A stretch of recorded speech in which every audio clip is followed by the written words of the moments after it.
Waalaikumsalam Waalaikumsalam. Waalaikumsalam warahmatullahi wabarakatuh. Sudah hampir lengkap ya, kita mulai ya. Sebentar.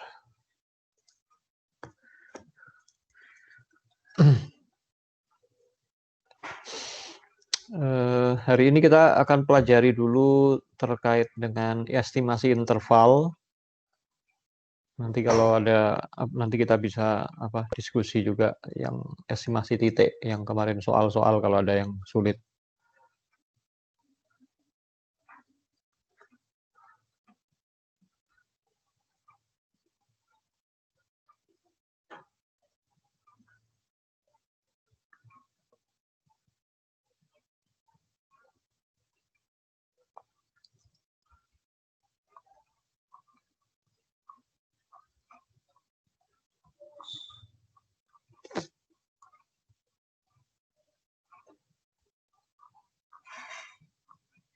Ya, kita pelajari bab 11 tentang estimasi interval.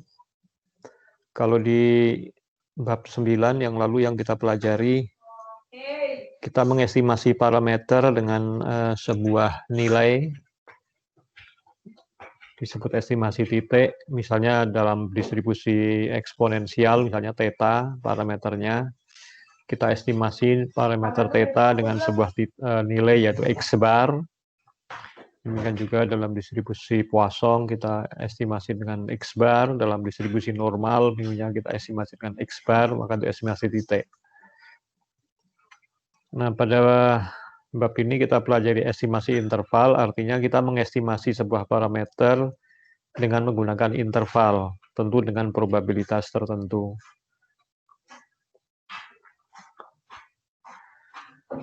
Nah, estimasi intervalnya dengan interval konfidensi, selang kepercayaan. Ya. Jadi selang kepercayaan tentu parameternya terletak pada suatu interval.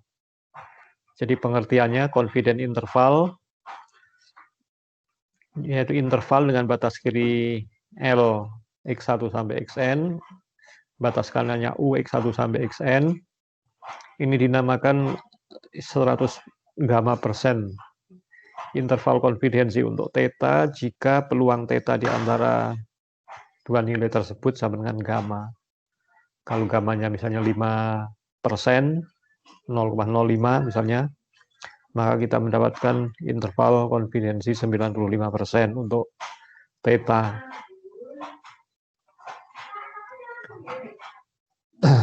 Kalau gammanya 0,95 maka menjadi interval konfidensi 95% untuk theta. Nilai dari L dan X ini, L dan U nanti sangat tergantung pada data. Jadi tergantung dari data yang kita peroleh. Huruf kecil ini menyatakan kalau kita sudah hitung dengan data. Batas kiri kanannya bisa bilangan-bilangan, tapi bisa juga batas kanannya tak hingga seperti ini, atau batas kirinya min tak hingga seperti ini. Ya, interval konfidensi satu sisi. Nah, contohnya, misalnya kita ambil sampel berukuran n dari distribusi eksponensial dengan parameter theta, kita bisa mendapatkan interval konfidensi untuk theta. Nah, ini dari bab 8 kita sudah pelajari bahwa 2nx bar per theta ini distribusinya chi-square dengan derajat kebebasan 2n. Ya. Dan 2nx bar theta kurang dari chi-square gamma 2n sama dengan gamma. Saya akan jelaskan lebih lanjut.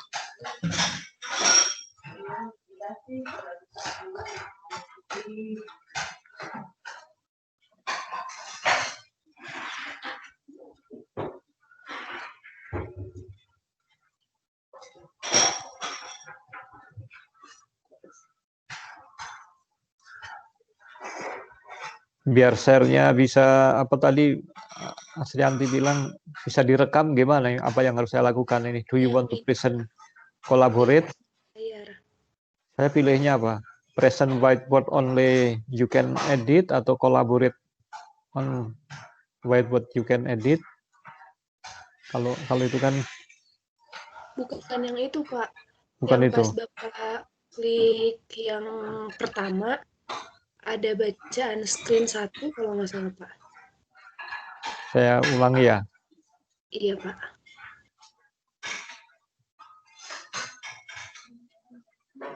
Sebentar, ini kan dari posisi apa namanya? Ini udah terikot ya kelihatannya ya di saya. Iya, record, Pak. Cuman nanti pas kalau Bapak share-nya papan tulisnya doang, itu cuman layarnya ini doang, Pak. Jadi si papan tulisnya nggak muncul. Oke, jadi ini saya klik apa ini? Yang yang itu, Pak, yang apa namanya, yang share screen, tapi Heeh. nanti kliknya yang screen 1 ya, Pak, kalau nggak salah. Screen 1 yang desktop itu, Pak. Kan tampilannya beda kayaknya ya. Kalau saya share screen kan saya ada pilihan desktop window, Microsoft, terus freehand by Invision. Nah, saya pilih yang whiteboard.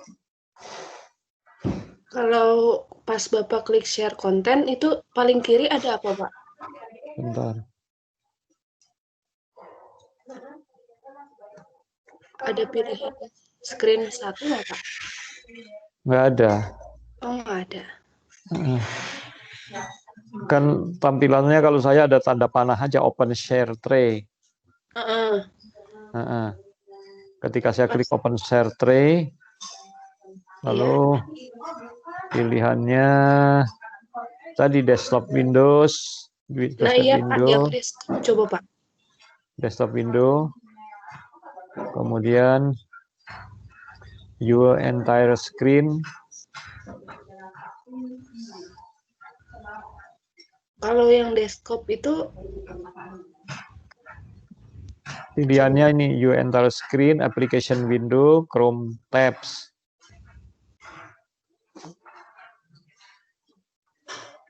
Cuman ini kan kalau mau share, kalau saya pilih Chrome tab, kalau mau share file, kalau application window, nggak ada pilihan, your entire screen, nggak ada. Di ini aja nanti di screenshot aja atau di apa? iya, Pak. Baik, Pak. Screenshot ya, Pak.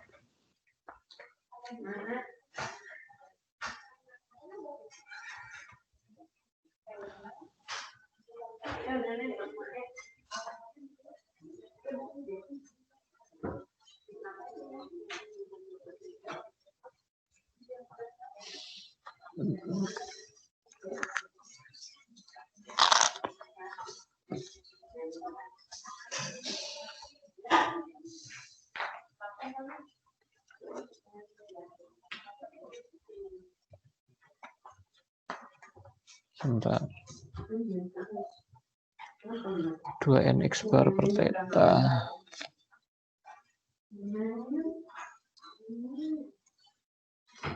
Jadi 2nx bar per theta itu distribusinya chi-square dengan derajat kebebasan 2n.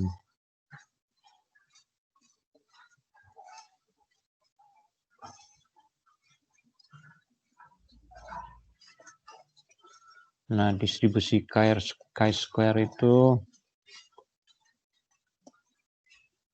kurang lebih seperti ini gambarnya. Kemudian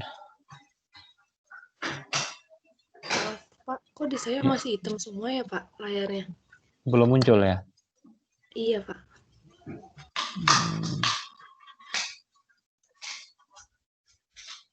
Sebentar.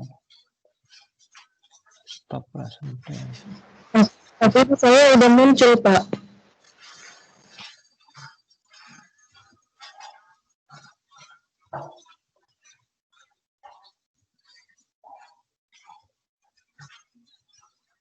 Muncul belum? Sudah, Pak. Sudah muncul, Pak. Ya.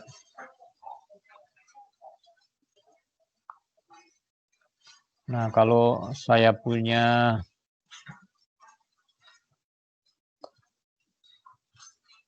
kalau di sini luasnya gamma, maka titik ini, ya, ini di dalam buku kita beri tulisan simbol chi-square dengan indeks gamma 2n. Nah, artinya apa? Artinya peluang bahwa 2n X bar per theta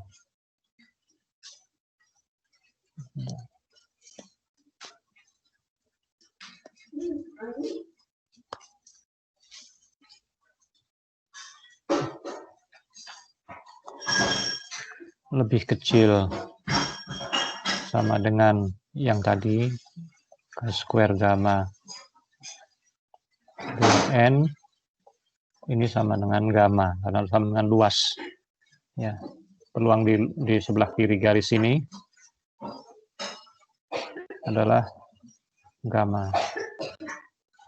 Nah, ini kalau tetanya dipindahkan di sebelah kanan berarti 2n X bar per chi-square gamma 2n tentu bisa di theta. Nah, kalau gamanya kita ambil misalnya 0,95, peluangnya 0,95, maka kita punya interval konfidensi untuk theta di mana ruas kiri, batas kirinya adalah 2n X bar per chi-square gamma 2n, batas kanannya adalah tak hingga. Nah, ini bisa dilihat dari tabel ini. Kalau gamanya ditentukan, n-nya tahu, ini bisa dilihat dari tabel distribusi chi-square. Jadi kalau kita mengetahui distribusi samplingnya 2n X bar per theta, kita tahu distribusinya, di sini chi-square 2n, maka dari distribusi sampling ini kita dengan mudah bisa mendapatkan interval konfidensi untuk theta.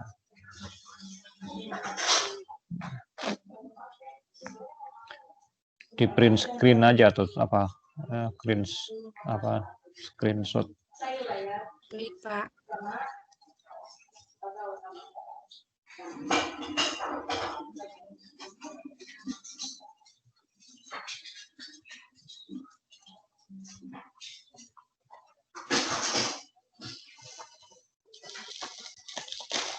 Ya, ini tadi. Berarti jadi ini L theta Lx-nya yang sebelah kiri.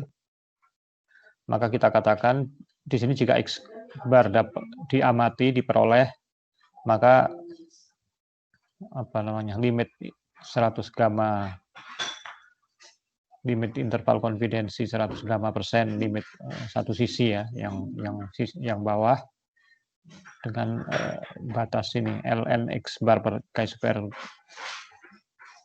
2n. Secara serupa kita bisa mencari interval konfidensi dengan batas kanannya seperti ini. Dan kalau kita buat batas atas dan batas bawah, gamanya nanti kita misalnya di sebelah kanan ada peluangnya, sebelah kiri ada peluangnya, maka kita nanti bisa mendapatkan theta-nya lebih besar dari ini, 2n X bar ya. Di yang agak di bawah,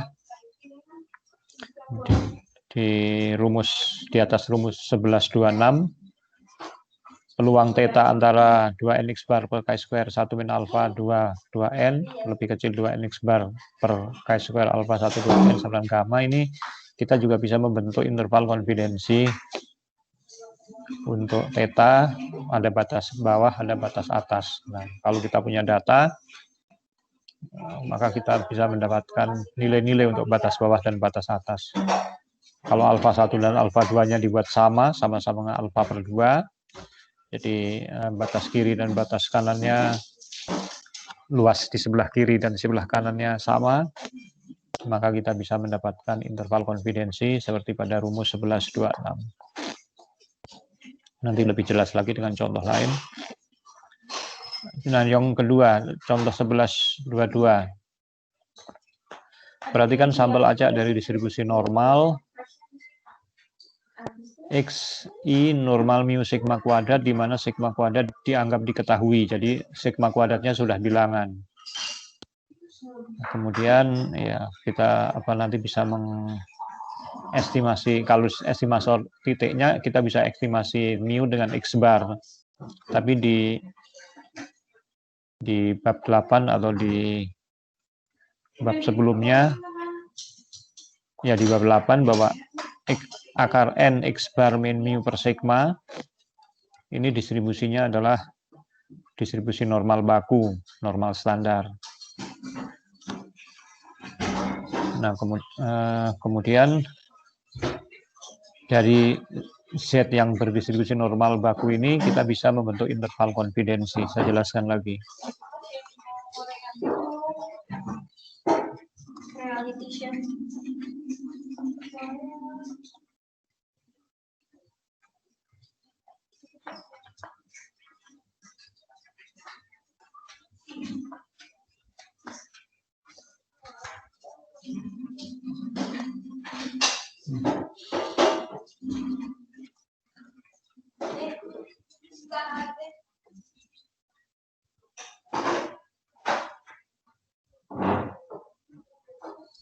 Jadi tadi akar N X bar min mu per sigma ini distribusinya normal baku. Normal baku itu pakai Z misalnya, simbolnya.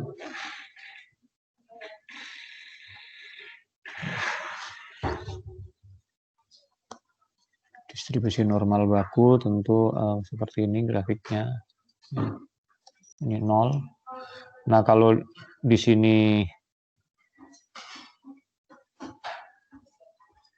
kalau ini luasnya adalah alfa per 2, saya ambil, maka di sebelah kiri ini adalah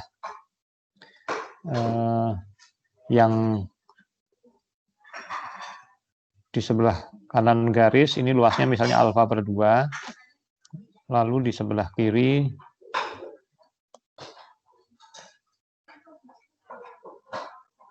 luasnya adalah 1 min alfa per 2, maka ini kita tulis sebagai Z dengan indeks 1 dikurangi alfa per 2. Lalu kalau ini sumbu 0, kemudian kalau garis itu saya cerminkan terhadap sumbu Y di sini, maka di sini adalah min Z 1 min alfa per 2. Dan luas ini juga sama dengan yang di sebelah kanan, yaitu alfa per 2, karena simetri distribusi normal. Saya arsir.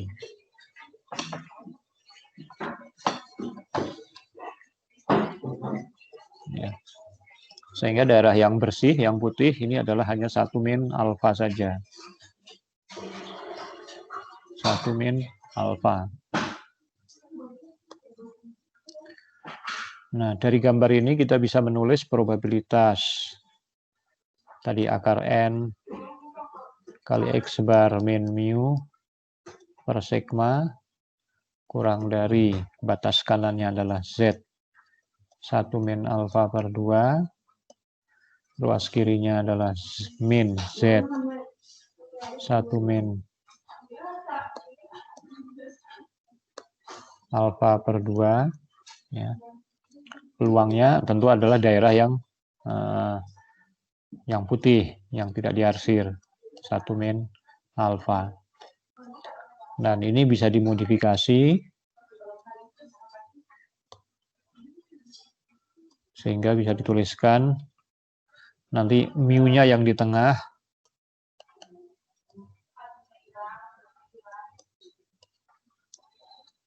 Kalau mu-nya di tengah tentu ini dikalikan sigma,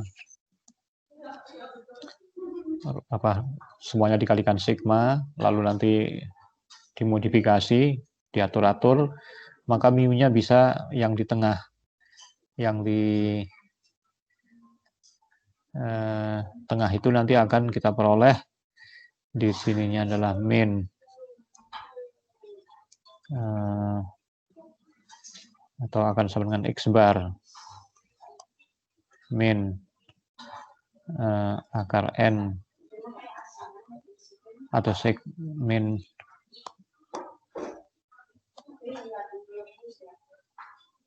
sigma per akar n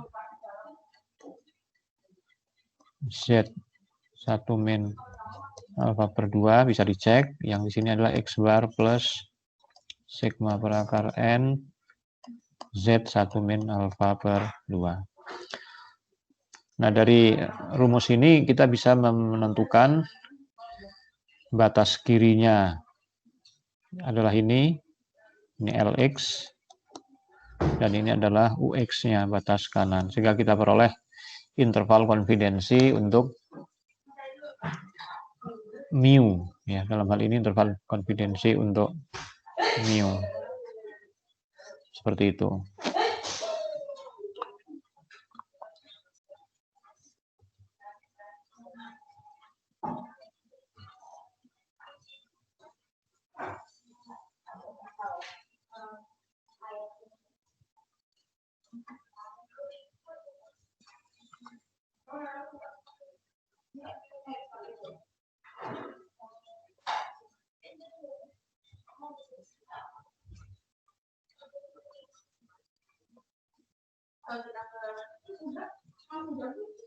Ya.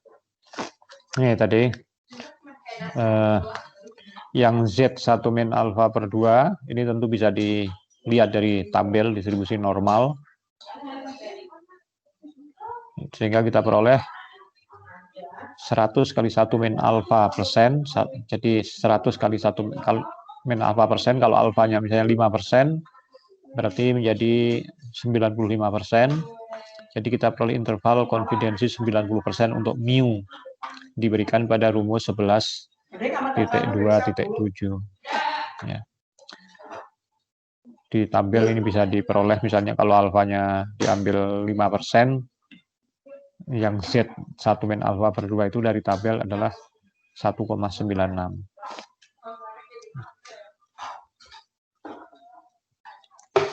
Nah, ini contoh menentukan interval konfidensi untuk mu dari distribusi normal, di mana sigma kuadratnya diketahui. Kalau di dalam penelitian biasanya sigma kuadrat tidak diketahui, sehingga harus diestimasi dengan sampel varian S kuadrat, dan kita tetap bisa membuat interval konfidensi untuk mu.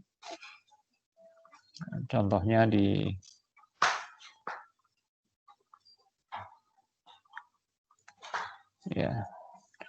jadi kalau sigma kuadratnya dan mu-nya juga tidak diketahui, maka dari bab 8 kita sudah pelajari bahwa x bar min mu per s per akar n ini distribusinya T dengan derajat kebebasan n-1. Dan juga n-1 kali s kuadrat per sigma kuadrat dari bab 8 juga kita sudah pelajari distribusinya chi-square dengan derajat kebebasan n-1. Nah, dari rumus 11.3.3 ini kita bisa menentukan interval konfidensi untuk mu. Dan dari rumus 11.3.4 kita bisa menentukan interval konfidensi untuk sigma kuadrat. Ya, dari 11.3.4 kalau kita punya sampel n-nya kita tahu banyaknya sampel, s kuadrat bisa dihitung dari data, sehingga kita bisa menentukan interval konfidensi untuk sigma kuadrat. Kalau yang untuk mu, rumus 1133, cara menentukan interval konfidensinya mirip dengan tadi yang distribusi normal.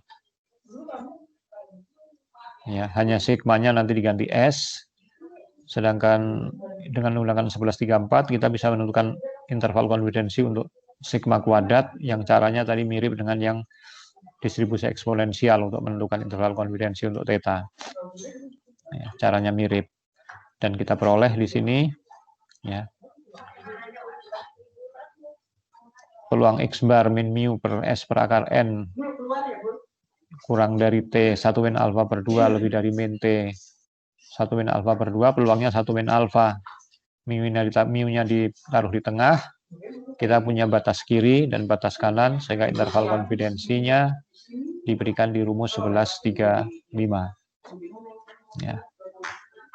Nah, kemudian dengan yang tadi rumus 1134, kita bisa tuliskan peluang n-1 S kuadrat per sigma kuadrat lebih dari chi square per alfa per 2 dan lebih besar dari chi square 1 min alfa per 2. Ini tentunya sama dengan 1 min alfa. Kalau sigmanya ditaruh di tengah, kita bisa mendapatkan batas kiri dan batas kanan, sehingga interval konfidensinya diberikan di rumus 1136.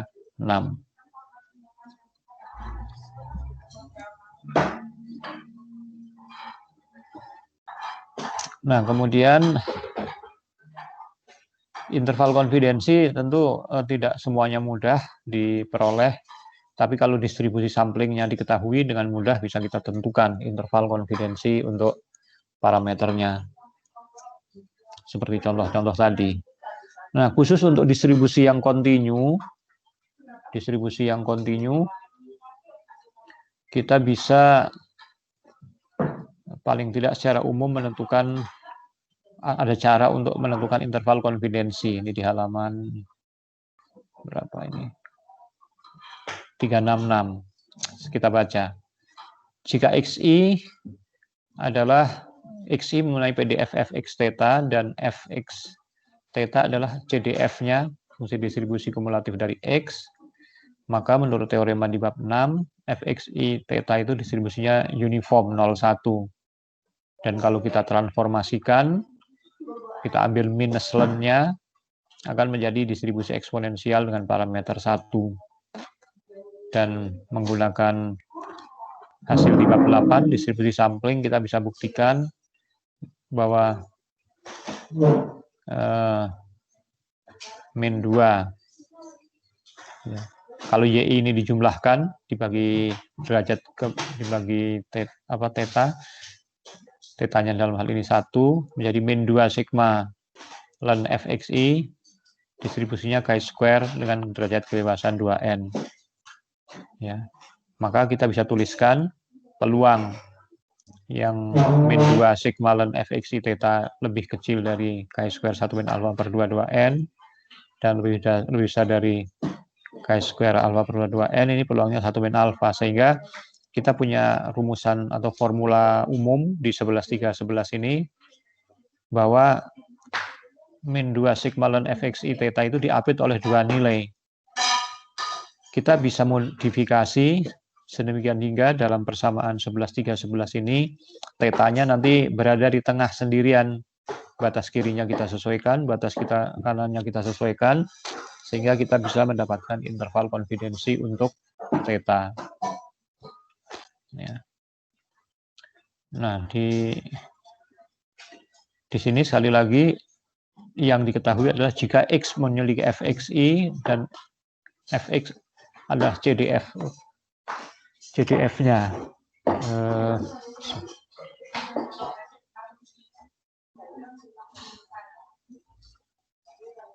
Ya, ini pada umumnya yang mudah untuk distribusi yang kontinu. Nah, contoh di sini. Perhatikan sampel aja ada distribusi Pareto.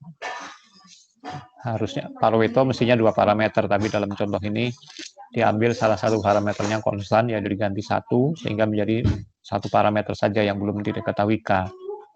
Dan kita tahu F besarnya seperti ini, kita bisa lihat, bisa cek fxk 1 min 1 plus x pangkat min k. Jadi F besarnya diketahui. Nah, kita tinggal menggunakan rumus ini saja. Rumus 11, 3, 11 ini untuk menentukan interval konfidensi untuk K. Ya. Jadi batas kiri kanannya pakai distribusi chi-square, tengahnya min 2 sigma ln fx. Ya. Fx-nya sudah ada. Kalau kita ambil min ln fx-nya, kita bisa cek nanti menjadi k ln 1 plus x. Kemudian kalau ini dijumlahkan berarti semua ini dijumlahkan 2k sigma ln 1 plus xi. Ya.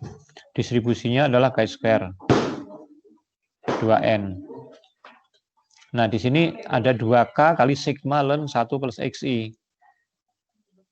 Yang ln 1 plus xi ini, yang sigma ln 1 plus xi adalah bilangan karena xi-nya data dikali 2k. Ya. Nanti k-nya bisa dipisahkan. Jadi dengan menggunakan rumus ini, tetanya rumus 11, 3, 11, tetanya diganti k, maka k-nya bisa dengan mudah dipisahkan di tengah-tengah. K-nya nanti akan terletak di batas kirinya adalah ini, di apa?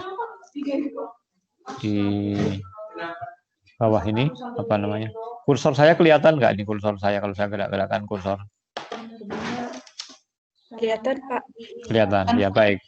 Jadi K-nya batas bawahnya ini chi-square alfa per 2, 2n per 2 sigma ln 1 plus xi, batas kanannya ini.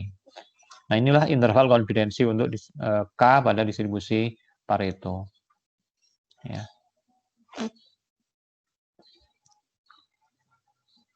Interval konfidensi sekali lagi tidak selalu mudah diperoleh, tergantung tadi ya distribusi samplingnya diketahui atau tidak.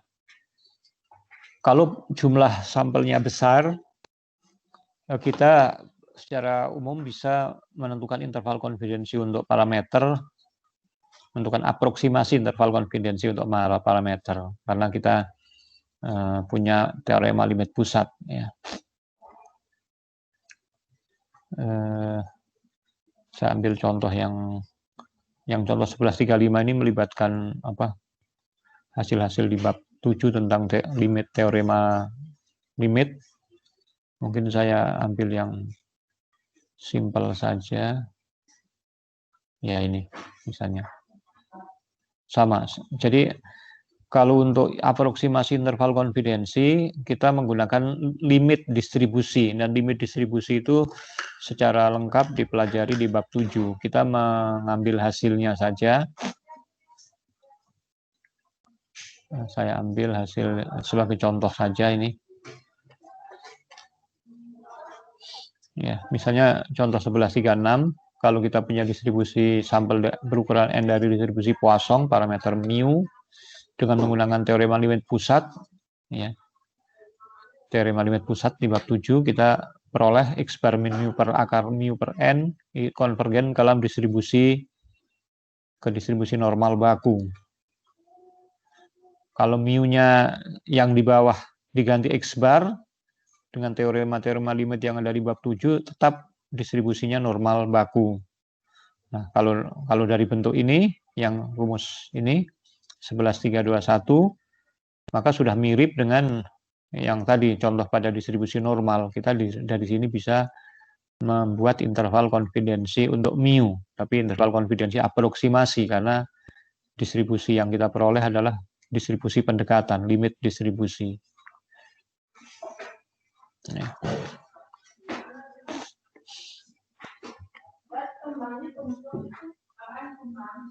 Ada cara lain juga namanya general method, mungkin saya nggak bahas, ini juga salah satu cara untuk menentukan interval konfidensi kalau kuantitas distribusi samplingnya tidak diketahui. Namun perhitungannya tidak selalu mudah, bisa apa namanya, mungkin secara iterasi, ya. Bisa pendekatan gitu. Ya. Tapi ini menunjukkan bahwa masih ada cara lain untuk menentukan interval konfidensi kalau cara-cara yang di atas tidak bisa digunakan.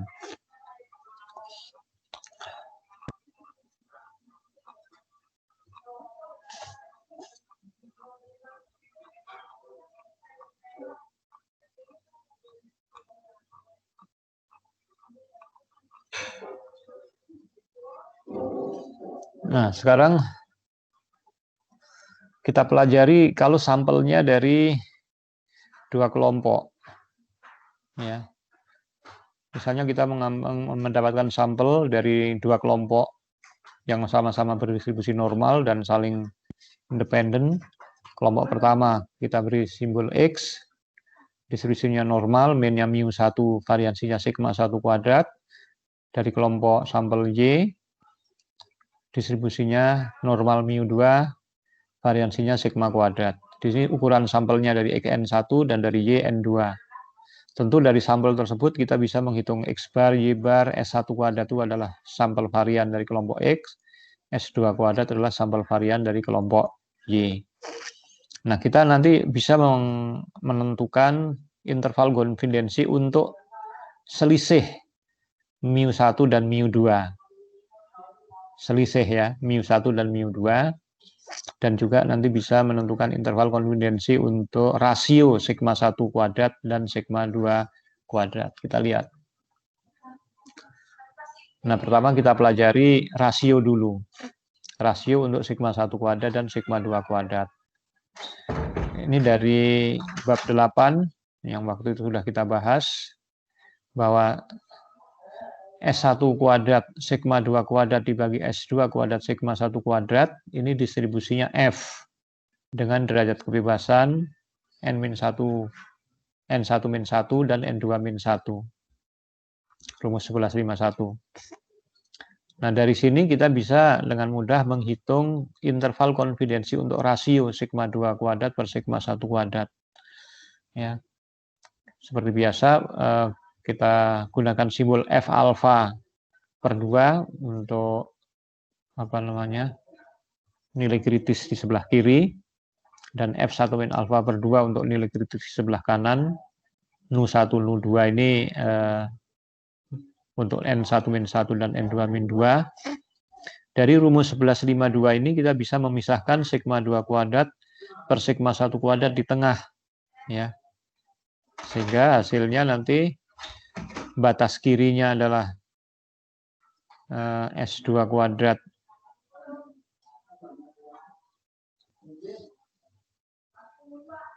ya. S2 kuadrat per S1 kuadrat, F alfa per 2 ini. Batas kanannya S2 kuadrat per S1 kuadrat, F1 min alfa per 2 ini. Nah, ini adalah interval konfidensi untuk rasio sigma 2 kuadrat dibagi sigma 1 kuadrat. Kita ambil contoh. Misalkan kita punya sampel N1-nya 16, N2-nya 21, lalu anggap setelah dihitung S1 kuadratnya 0,6, S2 kuadratnya 0,2, dan kita akan menetapkan interval konfidensi 90%. Berarti alfanya 10%. Alfa 10%, nanti F alfa per 2, dan F1 min alfa per 2. Kalau N1 dan N2-nya diketahui bisa dilihat dari tabel. Ya, di sini dari tabel kita peroleh F-nya, F0,95 itu 2,20 dan F0,05 itu adalah 0,429. Maka kita masukkan saja ke dalam rumus 1153, angka-angka yang kita peroleh, kita mendapatkan interval konfidensi batas kirinya 0,143, batas kanannya 0,733. Ya. Jadi S sigma kuadrat per sigma 1 kuadrat itu terletak antara 0,143 dan 0,733. Hal yang penting di sini bahwa interval ini tidak memuat angka 1. Ya, karena batas kiri dan kanan semuanya lebih kecil dari 1. Tidak memuat 1. Artinya sigma kuadrat per sigma 1 kuadrat tidak pernah sama dengan 1. Sigma 2 kuadrat per sigma 1 kuadrat apabila sama dengan 1, maka kita bisa katakan sigma 1 kuadrat sama dengan sigma 2 kuadrat. Itu kalau sama dengan 1. Karena di sini tidak sama dengan 1, tidak memuat 1, maka sigma 1 kuadrat tidak sama dengan sigma 2 kuadrat. Atau kita bisa katakan tidak homogen. Ya. variansinya berbeda. Tidak, kalau variansinya berbeda tidak homogen. Kalau variansinya sama kita katakan variansinya homogen. Anda mungkin pernah belajar uji homogenitas, uji statistik. Nah, untuk melihat homogenitas kita bisa dengan interval konfidensi ini. Kalau interval konfidensinya tidak memuat angka 1, kita bisa sebutkan, kita bisa simpulkan variansinya tidak homogen. Nah, kemudian selisih rata-rata, selisih mean. Nah, selisih mean ini kasusnya bisa ada beberapa. Pertama, kalau sigma 1 kuadrat dan sigma 2 kuadrat diketahui, maka sebentar ya, ada telepon.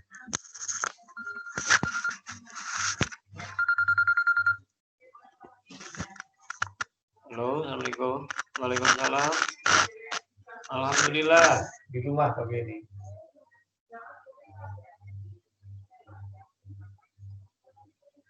Ya, ya.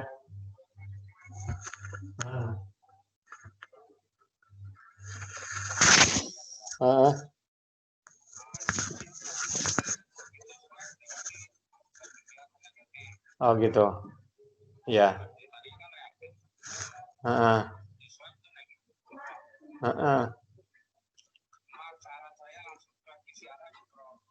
Ya, ya mungkin nanti bisa saya pertimbangkan dulu gitu.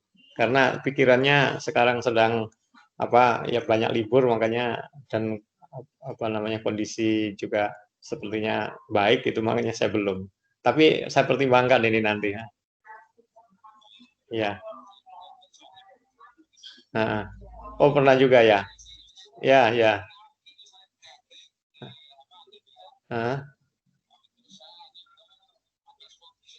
Ya, negatif.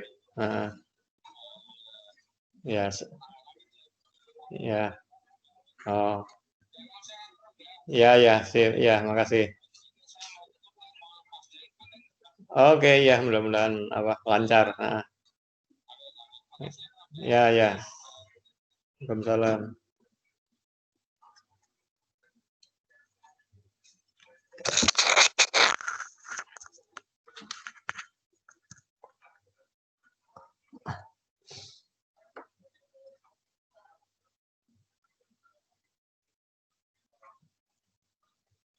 Oke.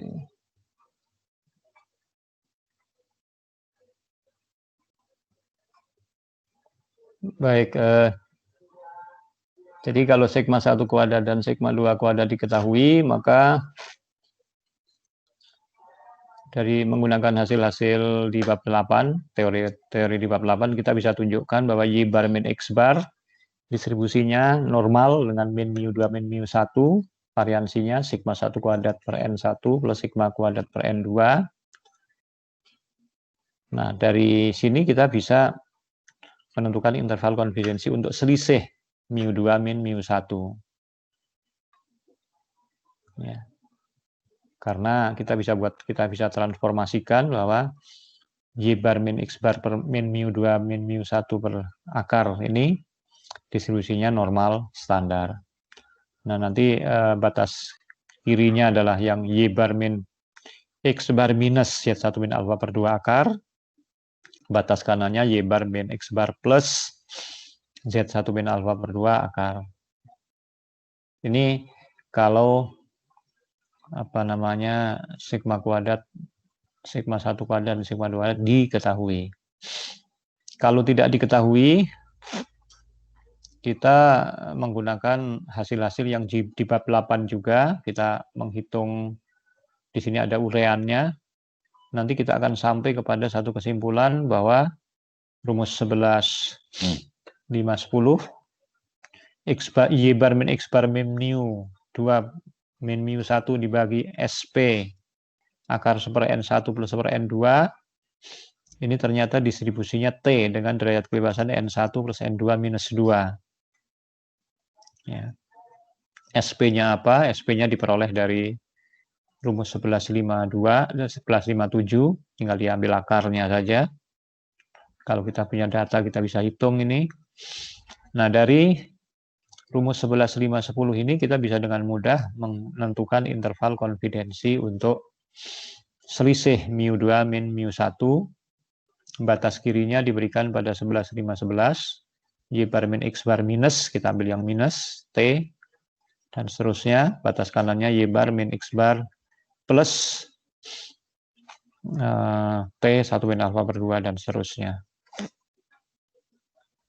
Contoh. Sampel aja, N1-nya 16, N2-nya 21, X bar-nya 4,31, Y bar-nya 5,22, S1-nya 0,12, S2-nya 0,10. Nah, pertama kita akan mengecek kesamaan variansi, ya, rasio variansi. Kita buat interval konfidensi 90%, alfanya berarti 0,1. Ya. Dengan menggunakan cara perhitungan seperti pada contoh yang tadi sebelumnya, kita bisa peroleh bahwa interval konfidensi untuk sigma 1 kuadrat per sigma 2 kuadrat adalah 0,358, batas kanannya 1,81. Nah, interval ini memuat angka 1. Memuat angka 1 artinya sigma 1 per sigma 2 kuadrat mungkin sama dengan 1. Artinya sigma 1 kuadrat mungkin sama dengan sigma 2 kuadrat. Jadi ada peluang sigma 1 kuadrat sama dengan sigma 2 kuadrat. Dan di sini kita bisa katakan bahwa tidak ada bukti bahwa variansinya tidak sama, atau kita menyimpulkan variansinya sama. Jadi homogen. Nah, rumus yang tadi kita peroleh, rumus 11, 5, 11 ini digunakan kalau variansinya homogen. Ya. Ini kan ini sigma 1 kuadrat sama dengan sigma 2 kuadrat, sama dengan sigma kuadrat, homogen. Kalau homogen maka kita bisa gunakan 11, 5, 11. Dan tadi sudah dicek variansinya homogen, maka dengan rumus 11, 5, 11 ini, Y barnya tahu, X barnya tahu, T1 min alfa per 2, N1 plus N2 min 2 ini bisa dilihat dari tabel, SP-nya bisa dihitung, N1, N2-nya tahu, maka kalau kita hitung, nanti SP kuadratnya adalah 0,109, sehingga SP-nya 0,330, kemudian T tabelnya ada dua nilai, 2,042 dan 2,021. Ya. Kemudian interval konfidensi untuk selisihnya adalah 0,688 batas kirinya dan batas kanannya 1,133. Interval konfidensi selisih ini batas kanannya positif, batas kirinya positif, batas kanannya juga positif. Artinya tidak memuat nol. Tidak memuat nol. Jadi mu2 min mu1 tidak pernah sama dengan nol. Artinya mu2 min mu1 itu berbeda. Ya. Berbedanya positif. Berarti mu2-nya lebih besar dari mu1. Jadi dari interval konfidensi kita bisa menyimpulkan mu2 berbeda dengan mu1 atau bahkan mu2 lebih besar dari mu1 karena selisihnya adalah positif, tidak pernah nol. Kalau interval konfidensinya memuat angka 0, kita bisa simpulkan mu2 sama dengan mu1. Ya. Kalau sampelnya besar, kita bisa gunakan aproksimasi teorema limit pusat untuk selisih mu2 min mu1. Ya. Ini kalau sampelnya besar, rumusnya sederhana, kita bisa cari interval konfidensi untuk mu2 min mu1. Kalau sampelnya kecil, ada orang lain yang menemukan rumus aproksimasi, Wells, tahun 1949, bahwa ternyata Y bar min X bar per min mu2 min mu1 per akar ini distribusinya adalah mendekati distribusi T. Namun derajat kebebasannya nu ini bentuknya seperti ini, rumus 11, 5, 14. ya, derajat kebebasannya. Jadi bukan T beneran, tapi aproksimasi. Ini kalau sampelnya relatif kecil. Terakhir, kalau sampelnya berpasangan, kita memiliki N pasang sampel XI, YI. Kita hitung selisih DI, YI min XI. Kalau selisihnya kita anggap berdistribusi normal dengan min mu D, tentu mu-nya adalah selisih mu2 min mu1, sigmanya bisa kita hitung. Maka DI-nya juga akan berdistribusi normal dengan min mu2 min mu1, variansinya sigma D kuadrat. D-barnya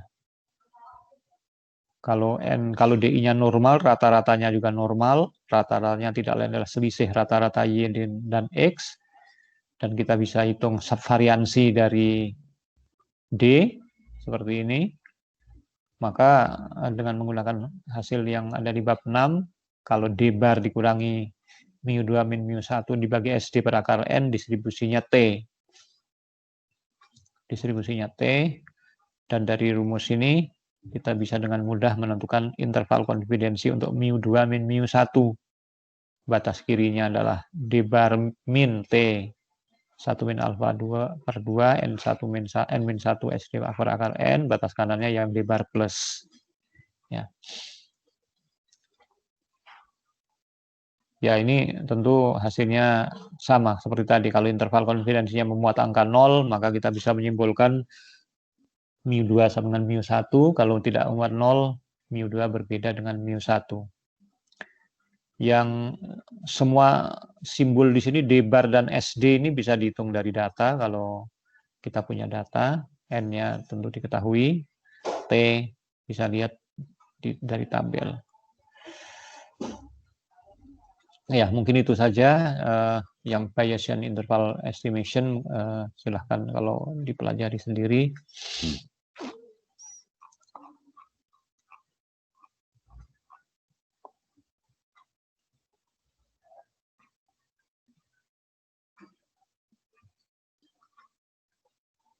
Mungkin ada pertanyaan?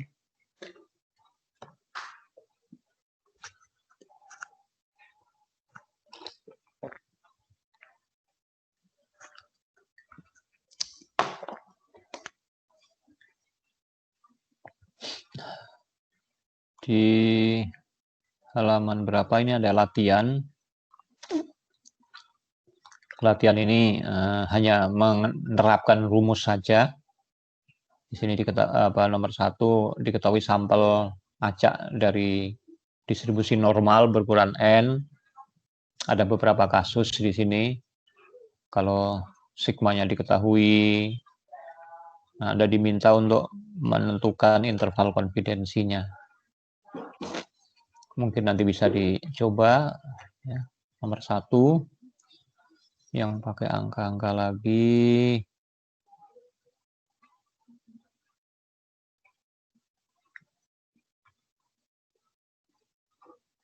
Nomor 4 ini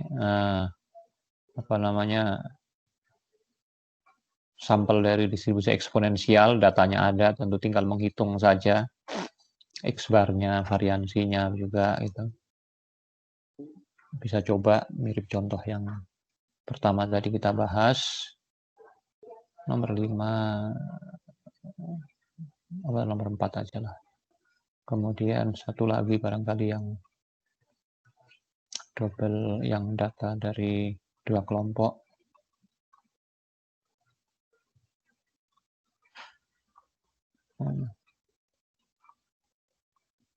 Yang dari 2 kelompok nggak ada.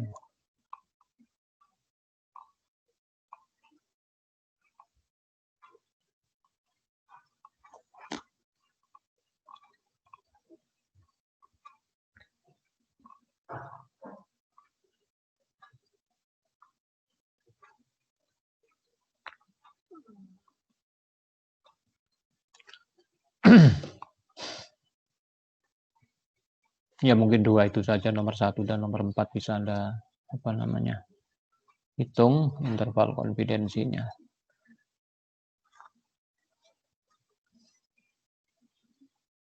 Silakan kalau ada pertanyaan untuk yang bab ini dulu.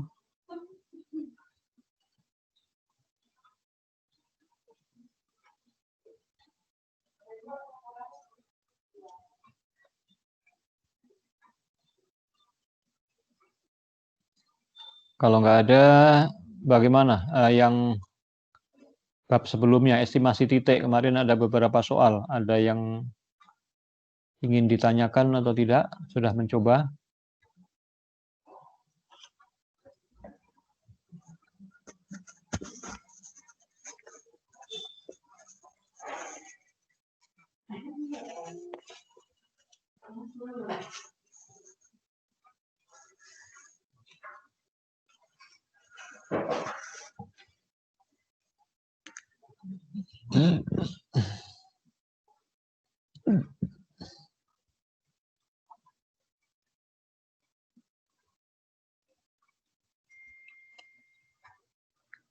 Oke, kalau nggak ada nanti soal yang tadi bab estimasi interval Anda bisa kerjakan, nanti bisa diskusikan lewat grup, kalau grup WA, kalau ada pertanyaan atau ingin menunjukkan hasil. Selanjutnya saya ingin tahu ini kita ini sudah materinya sepertinya hanya sampai ini saja karena yang uji hipotesis nanti akan kita pelajari di statistika penelitian saja. Iya, Pak. Jadi Ini gimana, Pak? Bahas soal apa langsung UAS, Pak? Mungkin UAS saja lah. Ya, kalau mau bahas soal silakan saja di grup WA aja. Oh, di grup WA. Nah, kalau ada pertanyaan tentang soal-soal gitu di grup WA aja. Untuk UAS-nya, sebentar, materinya saya lihat dulu.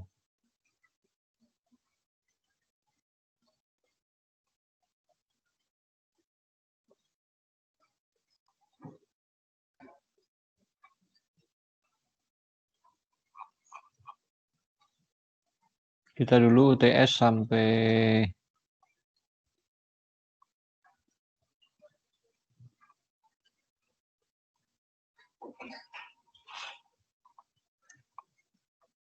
ingat nggak UTS-nya?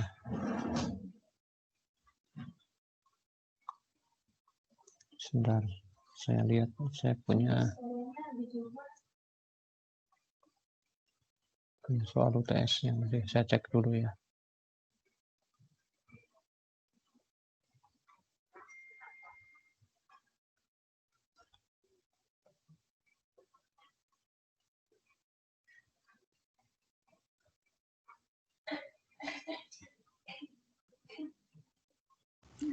Kayaknya dimulai dari limit ya, Pak, limit distribusi.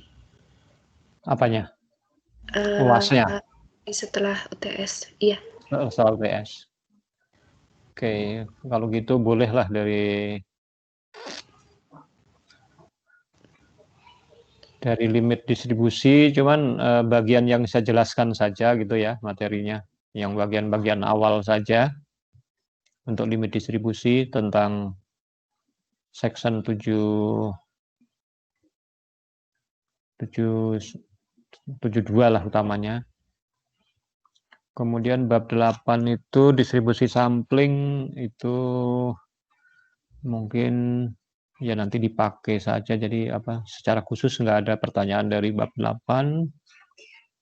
Kemudian estimasi titik itu ada metode metode momen, metode maximum likelihood, mencari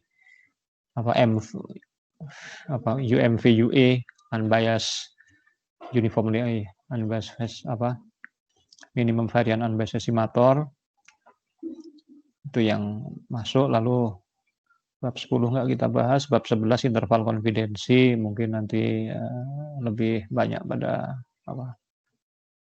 menghitung itu interval konfidensi. Jadi untuk UAS-nya materinya sekali lagi bab 7 bagian awal saja yang bagian saya jelaskan, itu section 72 lah utamanya. Untuk bab 8 mungkin nanti dipakai di saat bab 9 atau saat bab 11, tapi silahkan saja. Soalnya berarti terkait limit 1, kemudian terkait estimasi titik 1, terkait dengan estimasi interval 1. Waktunya silahkan Anda tentukan, nanti diskusikan kapan.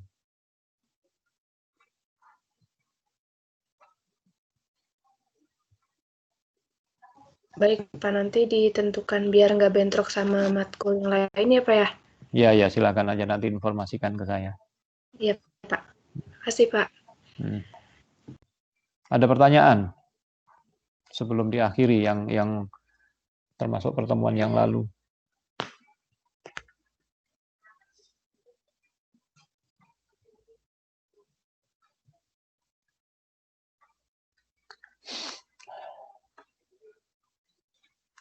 Baik, kalau nggak ada, silahkan untuk tadi mencoba-coba mengerjakan soal yang saya tunjuk, soal nomor 1 dan nomor 4 untuk latihan menghitung interval konfidensi. Mungkin hari ini itu saja dari saya. Makasih atas perhatiannya. Saya akhiri. Assalamualaikum warahmatullahi wabarakatuh. Waalaikumsalam warahmatullahi wabarakatuh. Terima kasih, Pak. Ya, sama-sama. Saya live ya. Iya, Pak. Iya, Pak.